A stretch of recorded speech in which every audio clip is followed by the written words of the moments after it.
par Al-Bukhari. On a Iyyaka na'budu wa iyyaka nasta'in. C'est toi seul que nous adorons et c'est toi seul que nous implorons secours. Donc, en méditant sur ce verset, nous remarquerons que ce verset nous interdit d'adorer autre qu'Allah subhanahu wa ta'ala, ni d'implorer secours à autre qu'Allah subhanahu wa ta'ala, puisque ce verset, c'est un médicament pour les cœurs malades de shirk. Donc, le shirk qui veut dire en français l'association. Donc, on doit associer personne, nulle personne à Allah subhanahu wa ta'ala. C'est l'unique, le seul à être adoré. Et c'est également c'est un médicament pour les autres maladies du cœur. Il y en a tellement, nas'Allah salama wa afiya. Donc, c'est l'adoration de soi, le ujb en arabe, l'orgueil, le kibr, l'hypocrisie, le nifaq, l'ostentation, le riya. Et puis, le fait de se vanter aussi. Donc, dans ce verset, mes chers, se trouve un traitement important des maladies du cœur, telles que l'adoration de soi, l'orgueil, l'hypocrisie, comme je viens de citer. Et puis, leur traitement, c'est quoi? C'est le fait de vouer un culte exclusif à Allah subhanahu wa ta'ala. C'est toi et toi seul que nous adorons. Deuxièmement, ce verset nous protège de l'adoration de quelqu'un d'autre, hormis Allah subhanahu wa ta'ala. Et elle nous éloigne du shirk, l'association. Et puis la répétition de ce verset est un rappel à notre âme et une incitation à nous vouer à un culte exclusif à Allah subhanahu wa ta'ala et nous éloigner de l'hypocrisie et de l'association. Troisième point, c'est Allah subhanahu wa ta'ala, c'est lui seul dont nous implorons l'aide. Le fait de demander l'aide à Allah subhanahu wa ta'ala, minimum 17 fois par jour.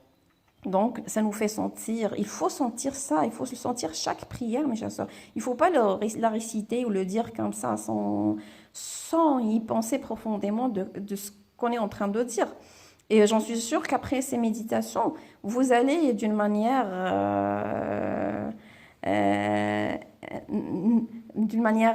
comment dirais-je, non intentionnée, penser à ça 17 fois par jour.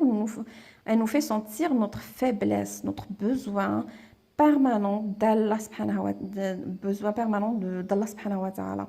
Et qu'on ne peut pas réussir tout ce qu'on entreprend qu'avec sans son aide, en fait. Et puis, le traitement des cœurs malades, d'orgueil, etc., qui croient posséder un quelconque pouvoir, c'est pas vrai. Et, ou que celles qui croient qu'ils sont intelligents, etc. Donc, c'est pas vrai. Sans l'aide de Allah subhanahu wa ta'ala, on peut rien avoir dans ce monde-là. Donc ici, on peut sortir d'une règle, c'est que, ou nous poser une question, est-ce que l'on a enfin pris conscience, mes chers, que sans l'aide de Allah subhanahu wa ta'ala, nous ne pouvons pas arriver à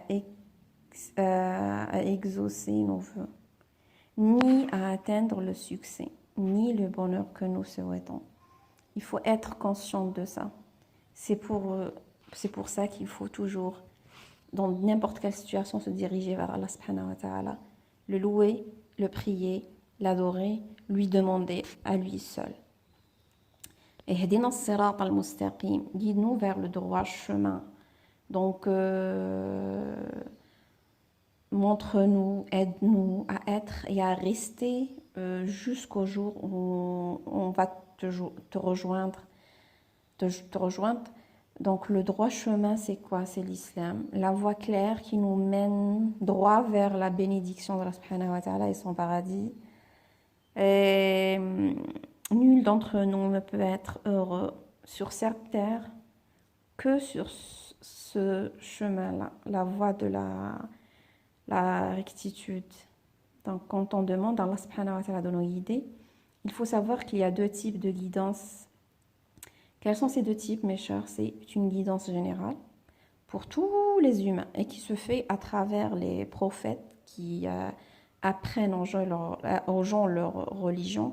D'ailleurs, ici, il y a il y a un majlis, on parle des prophètes, de la succession des prophètes et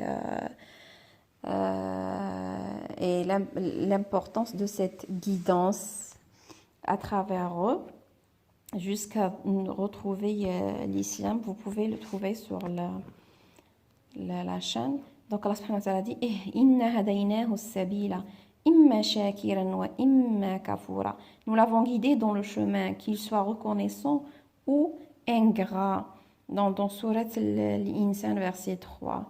Et puis, une guidance, il y a une guidance, une autre guidance qui est une guidance spécifique à celle et ceux que Allah subhanahu wa ta'ala veut guider. Innaka la tahdi man ahbabta walakinna Allah yahdi man yasha. Il parle ici à notre prophète Muhammad sallallahu alayhi wa sallam, ne guide pas qui tu aimes, mais c'est Allah qui guide qui il veut. Dans Surat, je pense, c'est dans Surat Al-Qasas, le verset 56. Donc voilà ces deux guidances. Et puis, il y a une relation entre la guidance de la personne sur la voie de la rectitude ici-bas et sur son passage sur cette voie de la rectitude dans l'au-delà, mes chers. Donc, et cette relation, plus on est raffermi sur cette voie sur laquelle Allah subhanahu wa ta'ala nous a guidés dans la vie ici-bas, plus on sera raffermi sur la voie de la rectitude qui passera au-dessus de l'enfer dans l'au-delà. Qu'Allah subhanahu wa ta'ala, mes chers, nous éloigne de l'enfer, Inch'Allah. Et puis la vitesse à laquelle on évolue sur cette voie dans la vie ici-bas sera la même vitesse à laquelle on traversera cette voie dans l'au-delà imaginé. Et puis, imaginez, parce que c'est pas facile, hein, c'est quelque chose d'extraordinaire. Et certains vont la traverser à la vitesse de l'éclair, parce qu'ils ont bien travaillé dans ce monde-là. Et puis d'autres à la vitesse du vent, d'autres à la vitesse des engins les plus rapides, et d'autres qui courent. Et il y aura ceux qui vont la traverser sur les genoux, malheureusement, et d'autres qui tombent carrément dans l'enfer, qui se trouvent en dessous d'eux. Nas'Allah salama, mes chers. Donc, à chaque personne, elle doit évaluer cette vitesse-là et à laquelle elle va évoluer sur cette voie ici-bas. Allah subhanahu wa ta'ala dit ومن جاء بالسيئة فكبت وجوههم في النار هل تجزون إلا ما كنتم تعملون. Et quiconque viendra avec le mal, alors il sera culbuté le visage dans le feu. N'êtes-vous pas uniquement rétribué selon ce que vous ouvriez? Donc dans Surat Al-Naml, le verset 90. Tabat, Inch'Allah. Donc le droit chemin, c'est important, mes chères sœurs. Donc Surat Al-Fatiha, elle contient deux types d'invocations, de dua. Donc le premier type d'invocation, c'est une invocation d'adoration et de louange d'Allah subhanahu wa ta'ala. Alhamdulillah Rabbil Alamin. Ça, c'est une invocation. Juste de dire Alhamdulillah Rabbil Alamin. Et puis une autre invocation de demander à Allah de nous guider. Ihdina as-sirat al-mustaqim. Et puis c'est la meilleure demande. Et le fait de l'avoir, c'est un grand honneur, subhanallah. Donc Allah subhanahu wa ta'ala, ici, il nous a appris comment la formuler et nous a ordonné de devancer cette demande en le louant.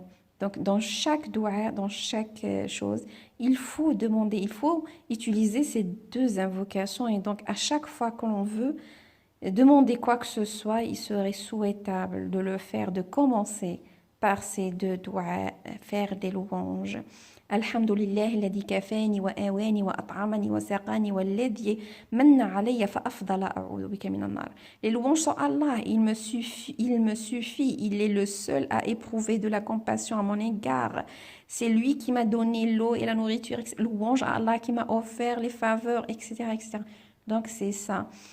Et puis dans ce hadith, le prophète sallallahu alayhi wa sallam a commencé par faire des louanges à Allah subhanahu wa ta'ala et il lui a exprimé sa reconnaissance avant de lui demander de le protéger du feu. Donc, il faut prendre ça comme étant un exemple à suivre.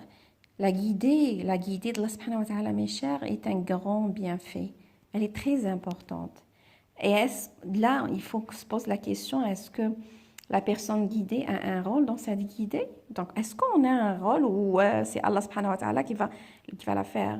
Donc, ici, on doit comprendre, si on veut être guidé, il faut faire les causes, il faut faire certaines choses. Et parmi ces causes-là, il y a demander à Allah la guidance, de nous guider. C'est une invocation et elle est tellement importante qu'Allah nous a ordonné de la faire minimum 17 fois par jour.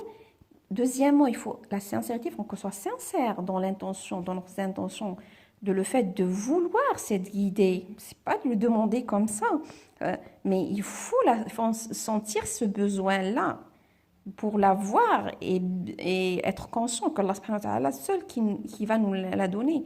وَالَّذِينَ جَاهَدُوا فِينَا لَنَهْدِيَنَّهُمْ سُبُلَنَا وَإِنَّ اللَّهَ لَمَعَ الْمُحْسِنِينَ. Et quand à ceux qui luttent pour notre cause, nous les guiderons, certes, sur nos sentiers. Allah est en vérité avec les bienfaisants. Donc, il faut être conscient de ça. Troisièmement, il faut qu'on cherche la bonne compagnie. Et c'est important, les gens avec qui on est, qui nous entourent, les amis. Donc, et s'éloigner de la mauvaise compagnie. Donc, pour qu'on soit toujours, il y a toujours quelqu'un qui va nous rappeler. Quatrièmement, c'est chercher à avoir des modèles bienfaisants. Donc, il ne faut pas suivre n'importe qui. Là, il y a une base se fait du choix des modèles. Donc, en arabe, on dit le qudwa. Surtout par rapport aux nos jeunes. Chercher un modèle à suivre et instinctif. C'est quelque chose d'inné dans les personnes. De voir, des fois, il y a ceux qui voient dans leurs parents, des fois dans leurs enseignants. Il y a ceux qui suivent les footballeurs, etc.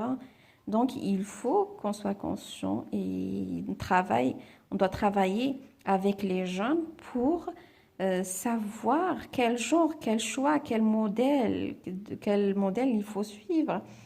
Et la gravité réside dans le fait que le modèle choisi est suivi dans les moindres détails de la vie.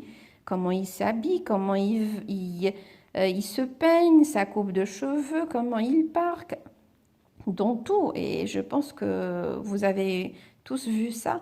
Donc, dans l'intérêt d'accompagner essentiellement les jeunes dans un choix de leur modèle en mettant l'accent sur les bienfaits et les bienfaisants. En mettant l'accent sur le fait que les mécréants ne sont pas du tout aptes et à être pris pour modèle en aucun cas, sauf si, par exemple, un côté scientifique important, euh, une façon de faire, une méthodologie, une science qu'on va pouvoir suivre ce chemin-là pour un but plus haut, plus loin, très important aux musulmans, etc. Donc, il faut être conscient de ce point-là, mes chers. Donc, on est arrivé au dernier verset. Sirata alladhina an'amta alayhim ghayril maghdubi alayhim waladdallin.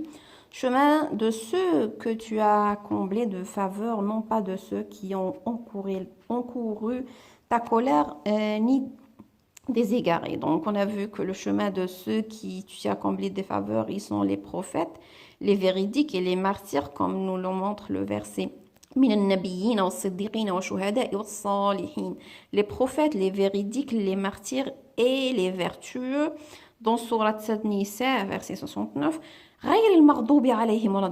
et on a vu dans l'exégèse, ils sont ceux qui ont eu le savoir mais ne l'ont pas appliqué, donc c'est-à-dire les juifs et ceux qui leur ressemblent, même toute personne qui n'est pas juive, mais elle ressemble dans sa façon de faire les juifs. Et puis voilà, Dalin, donc ni des égarés qui sont, on a dit, qui ont perdu la connaissance et qui se démènent dans les rangs sans savoir se guider. Ce sont les chrétiens et ceux qui leur ressemblent aussi.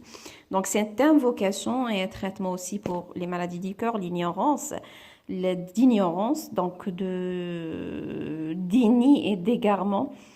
Aussi, c'est une preuve que la meilleure des ratifications est l'islam, puisqu'Allah subhanahu wa ta'ala nous ordonne de faire cette invocation tant de fois dans la journée. Et puis ce verset également, c'est une preuve de la vertu et de la grandeur des compagnons du prophète sallallahu alayhi wa sallam, puisqu'ils étaient les premiers à avoir emprunté ce chemin-là, le chemin de l'islam, de suivre la voie de l'islam et du prophète sallallahu alayhi wa sallam. Donc il est préférable après la lecture la lecture de la Fatiha pendant la salat, bien sûr, comme on avait cité, c'est de dire Amin. Du coup, ici, on va pouvoir classifier, on a une classification des gens en fonction de leur savoir et leur travail. Donc, c'est clair, il y a 3 catégories de gens. Celui qui reconnaît le bien et qui le suit, il est celui qui est comblé de bienfaits et qui a réussi à purifier son âme par le savoir et les bonnes actions. Inch'Allah, on va être de cela. Celui qui reconnaît le bien, mais qui suit ses passions, ce qu'il veut lui, il est celui qui a encouru la couleur de Allah subhanahu wa ta'ala. On espère qu'on ne va pas être parmi ces gens-là. Et puis ceux qui ignorent le bien, ils sont égarés. Ils ont égaré, ils égarent le bien de Allah subhanahu wa ta'ala. Donc, parmi mes chers, on arrive à la fin de ce majlis. Parmi les valeurs tirées de Surat al-Fatiha, l'attachement à Allah subhanahu wa ta'ala et son invocation. Regardez combien de fois on a répété l'invocation, l'adoration, invocation, louer Allah subhanahu wa ta'ala dans Surat al-Fatiha. La fierté d'adorer Allah subhanahu wa ta'ala, c'est lui, le Seigneur des univers. Il y a lui uniquement qui peut t'aider, ma chère. Donc la confiance en Allah subhanahu wa ta'ala, c'est important de faire des choses, de demander à Allah et être confiant que Allah subhanahu wa ta'ala, il va me les exaucer, il va m'aider, c'est la confiance en Allah subhanahu wa ta'ala, la sincérité, être sincère, c'est pas avoir un doute, peut-être, bon, je vais demander à l'autre, non, je suis sincère, ça sort de notre cœur, le fait d'être juste aussi, il faut être juste, il y a la miséricorde, il y a beaucoup de miséricorde dans Surat al-Fatiha, subhanallah. La patience et l'acceptation de notre destin. Il faut être patient. Et on accepte nos destins, le chemin que Allah subhanahu wa ta'ala nous a mis. Le fait de ressentir qu'Allah subhanahu wa ta'ala nous observe, il est là partout, n'importe où. Et puis les louanges et les remerciements, c'est important de louer Allah subhanahu wa ta'ala, le remercier tout le temps. On a beaucoup de biens. On les connaît pas, on les connaît pas tous. Le savoir, les bienfaits, la guidée, c'est important d'avoir cette guidée-là, la crainte d'Allah subhanahu wa ta'ala, de demander secours et demander son amour. L'importance aussi, on a vu, du modèle dans la construction des croyances et des valeurs, c'est important, il faut voir, il faut vérifier vos enfants avec qui ils sont, et c'est qui leur modèle. Et ils suivent qui, c'est important pour leur personnalité. Donc aussi, il y a l'union de la Ummah. C'est toi que nous adorons et non pas que j'adore. C'est ça ce qui est écrit dans Surat al-Fatiha. Nous, donc c'est important que soit unis, le travail soit ensemble, qu'on s'entraide entre nous.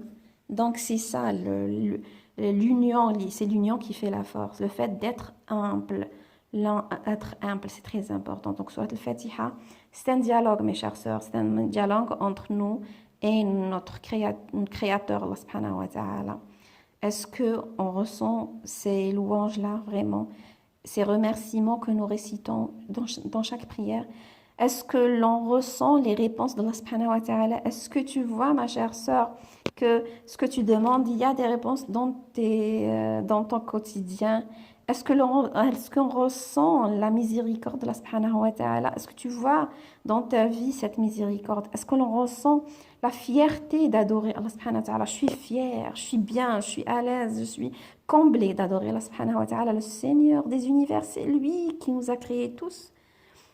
Donc, est-ce qu'on en ressent notre besoin permanent, permanent de l'aide d'Allah subhanahu wa ta'ala? Est-ce que dans la moindre chose de se lever, de se nourrir, de se laver, de manger, de marcher, de respirer, de voir, sans son aide, subhanahu wa ta'ala, on n'est rien, mes chères sœurs. Donc, pour conclure cette assise, mes chers, Allah subhanahu wa ta'ala a commencé son livre par Bismillah pour nous